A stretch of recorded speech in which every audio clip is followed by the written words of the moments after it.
நீங்க எல்லாரும் நினைப்பிய இந்த சமுதாயமே நினைக்கி அது என்னப்பா நம்மள மட்டும் ஏன் இப்படி கங்கணம் கட்சி வச்சு அழிக்கானுங்க, நம்ம ஏன் நோண்டுதானுங்க அப்படின்னு ஏன் தெரியுமா?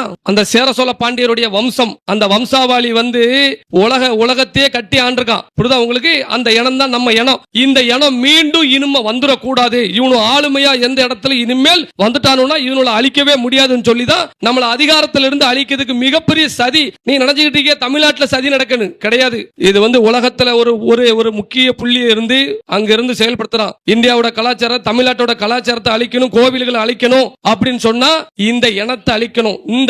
இந்த தேவரனை இருக்க தண்டியும் தமிழ்நாட்டுல எந்த கலாச்சாரத்தையும் அழிக்க முடியாதுன்னு அவனுக்கு தெரியும், எந்த கோயிலையும் அழிக்க முடியாதுன்னு தெரியும். அதனாலதான் கலப்பு இப்படி அப்படின்னு சொல்லி நாடக காதல்னு சொல்லி நம்மளுடைய ஜீனை அந்த ரத்தம் இருக்கக்கூடாதுன்னு இருக்கான். அந்த ரத்தம் அந்த சேர சோழ பாண்டியனுடைய வம்சத்தோட அந்த ரத்தம் இன்னும் வருங்காலத்துல இன்னொரு 25 வருஷம் காலத்துல அந்த ரத்தம் யாருக்கும் ஓடக்கூடாது. ஏன்னா அவனை அடிமைப்படுத்தணும் அப்படிங்கிற ஒரே ஒரு நோக்கத்தான். அதை மட்டும் நீங்க புரிஞ்சுக்கோங்க. ஏன் நம்மள எல்லாரும் சேர்ந்து தாக்குதாம்னா நமக்கு மட்டும்தான் அந்த நாட்டின் மீது தாக்குதல் நடந்தா கோவம் வரும். தமிழனை தாக்குனாலும் நமக்கு கோவம் வரும், நம்ம மதத்தை தாக்குனாலும் நமக்கு கோவம் வரும். புரியுதா? அதனால தான் தேவமர் முக்குளத்தோர்னு எதுக்கு வச்சுக்கோ, அந்த முக்குளத்தோர் இந்த மூணுக்கு ஒரு பிரச்சனைனா உசுர கொடுப்பான். புரியுதா?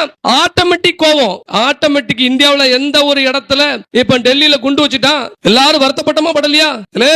இப்படி பண்ணிட்டானே வச்சுட்டானே அப்படி நம்ம நினைக்கமா? மீனவரை தாக்குறான், நம்மள ஜாதி வெறின்னு சொல்றானுங்க. இந்த நாட்டில் நடக்கக்கூடிய அத்தனை பிரச்சனைக்கு வேதனைப்படுறது, கோபப்படுறது, அதை தட்டி கேட்குது தேவமாறு. புரியுதுல?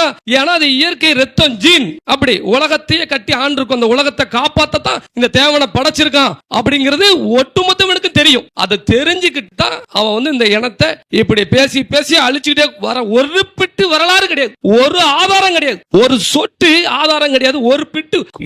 எப்படின்னா அதை பேசும்போதே நமக்கு என்ன ஆயிரும்னா, இப்படி ஒரு கேவலமா இப்படிலாம் வரலாற மாத்தி மாத்தி பேசுறானுங்களே, பெத்தப்பனை விட்டுட்டு பிறத அப்பனை அப்பங்கானுல அப்படிங்கிற நினைக்கும் போது நமக்கே வேதனையா இருக்கு. நான் ஒன்னே ஒண்ணு சொல்றேன், இந்த இடத்துல சொல்றேன், அவ்வளவு பேருக்கு சொல்றேன், முக்குளத்தோருக்கு இனிமேல் முத்துராமலிங்க தேவர் பத்தி நம்ம பேசணும் அப்படின்னா முத்துராமலிங்க தேவருக்கு அடுத்து நாம நேதாஜி, நேரு இப்படி உலக லெவல்ல போய் பேசணும். எந்த காரணத்தை கொண்டு தரந்தாந்து இனிமேல் முத்துராமலிங்க தேவருக்கு அடுத்தால யாரையும் வச்சு யாரும் பார்க்க கூடாது, பேசக்கூடாது. இன்னொருத்தன் சொல்லிக்கிட்டே இருப்பான், அவன் அதுக்கு தான் ஆசைப்பட்டான். எப்படியாவது முத்துராமலிங்க தேவருக்கு மாற்ற சக்தியா கொண்டு வரணும், நம்மளை பார்த்தையே காப்பிடிக்குது, எல்லாம் நம்மளை பார்த்து காப்பா. அதனாலதான் ஜெராக்ஸ் குரூப் நான் ஏந்திரமா வச்சிருக்கேன். அந்த ஜெராக்ஸ் குரூப்புகளுக்கு அதுதான் வச்சிருக்கேன். வெக்கம், மானம், சூடு, சொன இல்ல.